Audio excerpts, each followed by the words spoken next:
안녕하세요. 오늘 저희가 함께 파헤쳐볼 자료는요, 신경학적 물리치료 평가의 전체 과정을 담은 문서입니다. 네, 안녕하세요. 이번 탐구의 목표는 아주 명확한데요.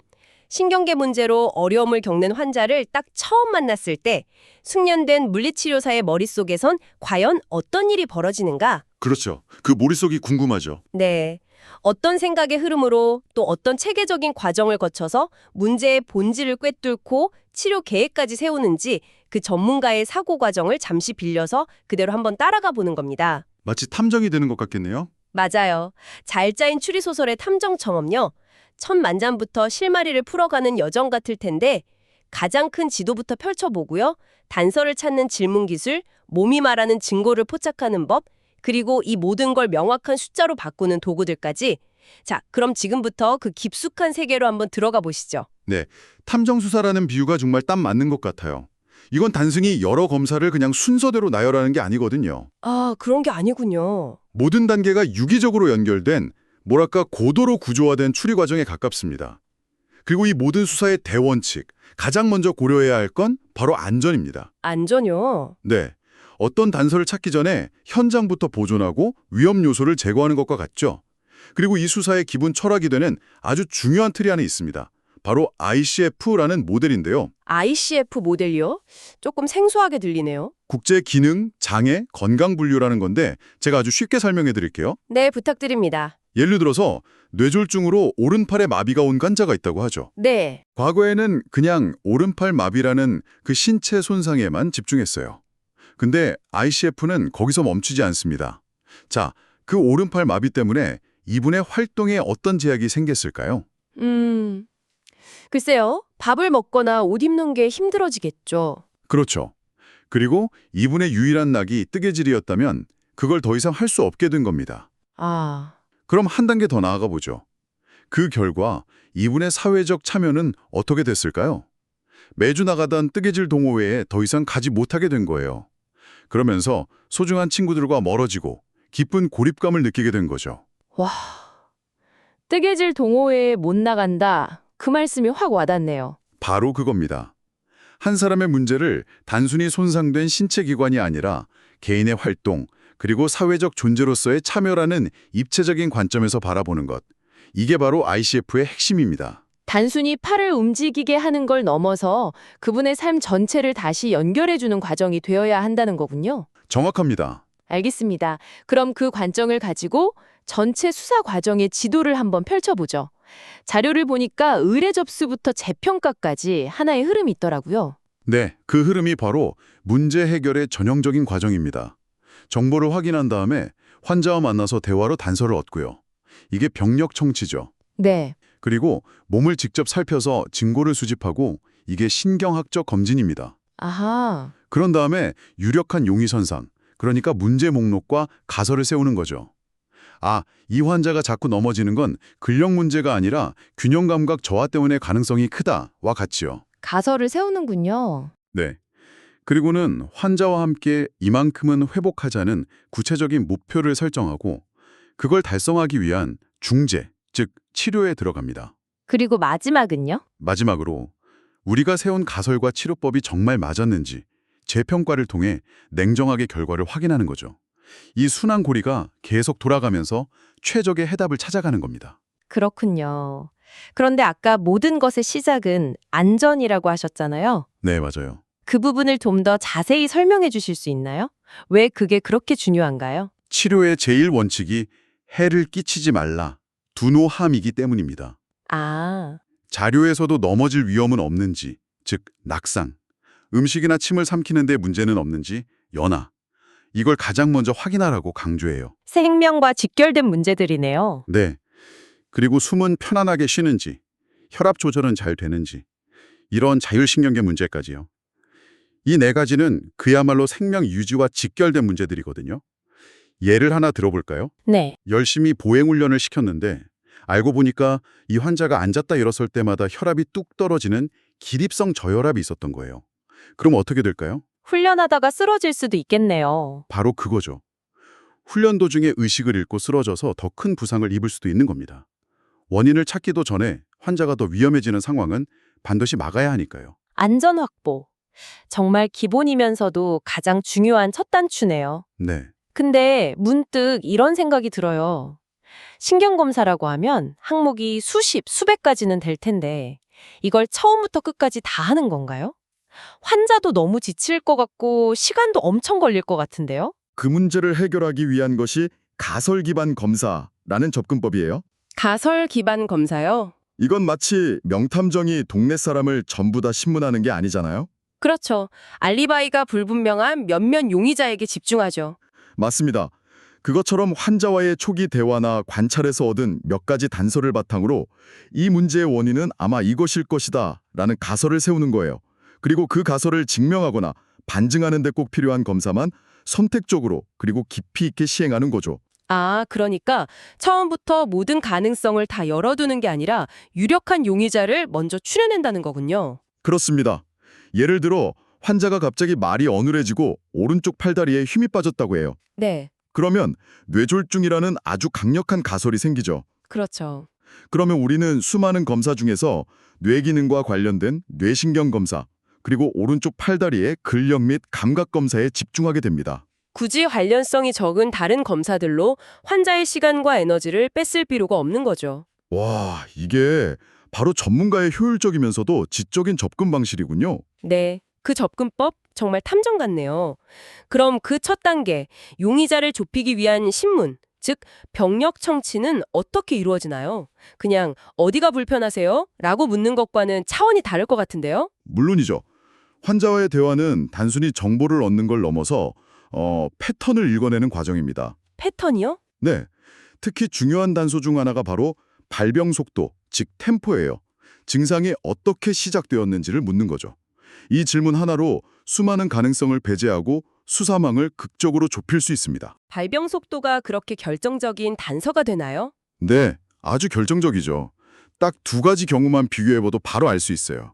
자료에 나온 것처럼 만약 증상이 정말 갑자기 마치 번개가 치듯 몇 초, 몇 분 만에 나타났다면 그러면 우리는 혈관이 터지거나 막히는 혈관성 문제, 대표적으로 뇌졸중을 가장 먼저 의심하게 됩니다. 이건 마치 범인이 총을 쏜 것과 같아요.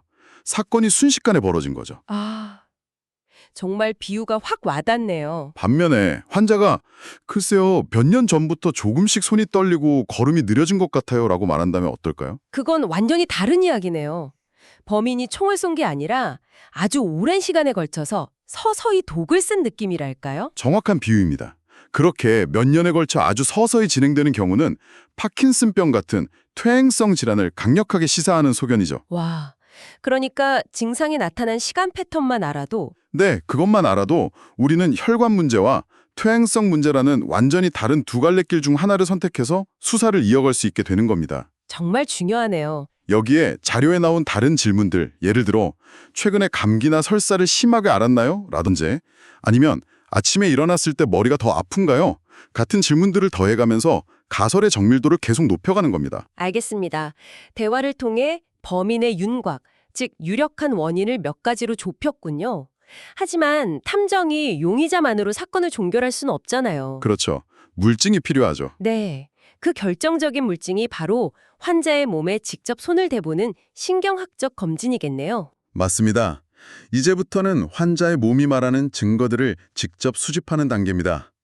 이것도 무작정하는 게 아니라 정해진 순서와 원칙에 따라 진행되죠. 어떤 순서인가요? 가장 먼저 확인하는 건 뇌의 가장 기본적인 기능, 바로 의식 및 인지 상태입니다. 의식과 인지요? 네, 지금이 몇 월 며칠인지, 여기가 어디인지, 제가 누구인지 알아보는지 같은 진압력을 확인하는 거죠.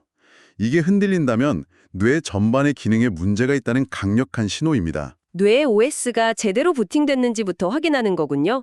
그 다음은요?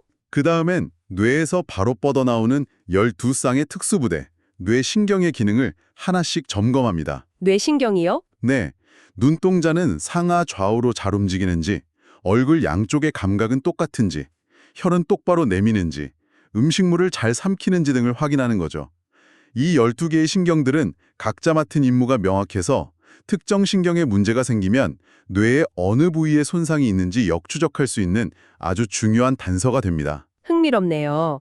그리고 아마 가장 중요한 부분 중 하나가 운동계와 감각계 평가일 것 같은데요. 네, 운동계 평가는 단순히 팔다리를 들어올리는 근력만 보는 게 아닙니다. 훨씬 더 정교하게 들어가죠. 어떻게 말이죠? 예를 들어 제 의지와 상관없이 근육이 뻣뻣하게 굳어있는 정도, 즉 근긴장도를 평가하고요. 또 팔꿈치만 딱 굽히고 싶은데 어깨나 손목까지 같이 움직여버리는 현상 없이 원하는 관절만 정교하게 움직일 수 있는지 분리운동 능력도 봅니다. 아, 그런 것까지 보는군요. 감각계 평가도 마찬가지예요. 솜으로 살짝 건드리는 얕은 감각뿐만 아니라 눈을 감고도 제 팔이 지금 공중에 들려 있는지, 무릎이 굽혀져 있는지 정확히 아는 고유 수용성 감각 같은 깊은 감각을 확인합니다. 잠시만요. 고유 수용성 감각이라는 거 정말 신기하네요. 눈을 감고도 제 손이 어디에 있는지 아는 건 너무나 당연하게 여겼는데 이게 뇌의 특별한 기능이었다니. 그렇죠. 이게 고장나면 정말 내 몸이 내 몸 같지 않은 느낌이 들렸어요. 세상이 완전히 다르게 느껴지겠군요. 바로 그겁니다. 그 감각이 손상되면 눈을 감고 셔츠 단추를 채우는 건 거의 불가능에 가깝게 되죠. 아, 이처럼 우리 몸이 당연하게 여기는 모든 움직임과 감각의 배후에는 정교한 신경계의 작동이 숨어 있는 겁니다. 마지막으로 반사를 보는데요. 반사요? 네, 무릎 반사처럼 정상적인 반사도 있지만 뇌나 척수가 손상됐을 때만 나타나는 병적인 반사들이 있습니다. 자료에 나온 바빈스키 징후가 대표적인 예죠. 아, 그 발바닥을 긁었을 때 나타나는 반응 말씀이시죠? 네, 제가 예전에 만났던 한 환자분이 기억나네요. 그냥 발이 좀 저리다가 오셨는데 무심코 바빈스키 검사를 했더니 양쪽 엄지발가락이 쫙 하고 위로 젖혀지는 거예요. 그게 비정상적인 반응인가요? 네, 성인에게서는 절대 나타나면 안 되는 반응이거든요.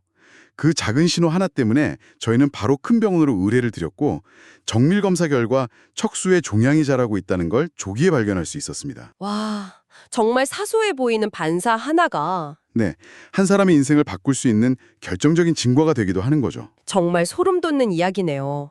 그런데 이런 검사들을 할 때 반드시 지켜야 할 엄격한 규칙이 있다고 들었습니다. 네, 그 규칙이 없으면 검사 결과 자체가 무의미해질 수 있습니다.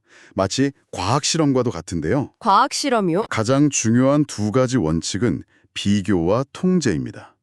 첫째, 반드시 왼쪽과 오른쪽을 비교해야 합니다. 그리고 손끝 같은 먼 쪽과 어깨 같은 가까운 쪽을 비교해야 하죠. 왜 그렇게 비교를 해야 하나요? 왜냐하면 대부분의 신경학적 문제는 비대칭적으로 나타나기 때문에 양쪽의 차이를 발견하는 것이 진단의 핵심이기 때문입니다. 그렇군요. 그럼 통제는 뭔가요? 둘째, 한 번에 하나의 변수만 통제하며 검사해야 합니다.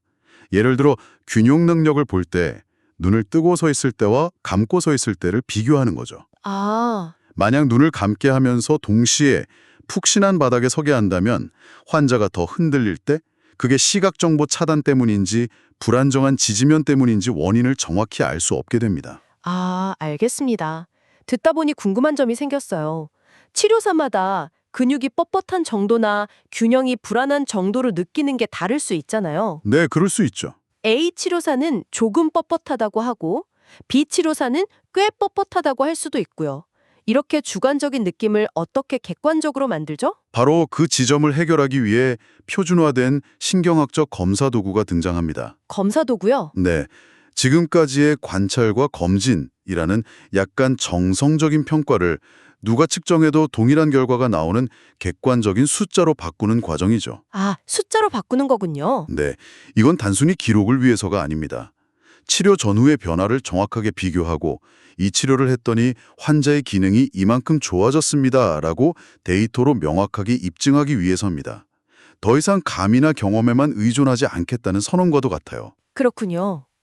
그럼 어떤 도구들이 사용되나요? 목적에 따라 아주 다양합니다. 예를 들어 환자의 전반적인 균형 능력을 종합적으로 평가할 때는 자료에 나온 버그 균형 척도 BBS를 사용합니다. 버그 균형 척도요? 네, 의자에서 앉았다 일어나기, 한 발로 서기 등 14가지 동작을 시켜서 56점 만점으로 점수를 매기는 거죠. 이 점수는 환자가 앞으로 넘어질 위험이 얼마나 높은지를 예측하는 중요한 지표가 됩니다. 걷는 건 어떻게 평가하나요? 걷기 능력은 10m 걷기 검사로 속도를 측정하거나 의자에서 일어나 3m를 왕복하는 시간을 재는 일어서서 걷기 검사 TUG로 평가하고요. 어쩌면 가장 중요할 수도 있겠는데 일상생활은 어떻게 평가하나요? 아주 중요한 부분이죠. 바로 바델 지수, 발텔 인덱스 같은 도구를 씁니다. 바델 지수요? 네, 식사하기, 옷 입기, 화장실 가기 같은 10가지 항목을 평가하는데요. 이건 단순히 혼자 식사를 하나를 넘어서는 의미가 있어요. 어떤 행위죠?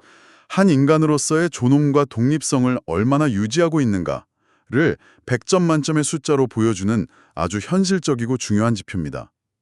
치료 후에 이 점수가 5점 올랐다는 건요, 누군가에게는 도움 없이 스스로 셔츠의 단추를 채울 수 있게 되었다는 정말 눈물겨운 의미일 수 있거든요. 아, 점수 5점의 의미가 그렇게 다가올 수도 있군요. 결국 이 모든 것이 처음 이야기했던 재평가와 연결되겠네요. 정확합니다. 바로 이 도구들을 통해 우리가 맨 처음 이야기했던 과학적 순환고리의 마지막 퍼즐이 맞춰지는 겁니다. 아, 치료 전에 버그 균형 척도가 30점이었던 환자가 몇 주간의 치료 후에 똑같은 검사로 40점이 되었다면 우리는 명확한 데이터를 근거로 우리의 가설이 맞았고 치료는 효과적이었다라고 말할 수 있게 되는 거죠. 와, 이것이 바로 신경학적 물리치료가 과학적인 과정이라는 가장 강력한 증거입니다. 오늘 정말 깊고 흥미로운 여정이었습니다. 막연한 관사로서 시작해서 탐정 같은 질문으로 가설을 세우고 체계적인 신체 검진으로 증거를 찾은 뒤에 마지막으로 객관적인 도구로 결과를 측정하고 증명해내는 하나의 완결된 추리 과정. 네, 정리가 잘 되네요. 환자 한 명을 제대로 이해하기 위해 이토록 깊고 체계적인 노력이 숨어 있다는 사실이 정말 놀랍습니다. 네, 오늘 이야기를 마무리하면서 청취자 여러분께 마지막으로 생각해 볼 만한 질문을 하나 던지고 싶습니다. 네. 오늘 살펴본 자료의 마지막 부분에 체계별 문진이라는 항목이 있었습니다. 여기에는 심장 문제나 피부 문제에 대한 질문뿐만 아니라 이런 질문도 있었죠. 최근 기분이 우울하거나 잠을 자기 어려운가요? 아, 맞아요. 혹은 갑자기 소변이 마렵거나 참기 힘든가요? 네, 저도 그 부분이 조금 우회라고 생각했어요.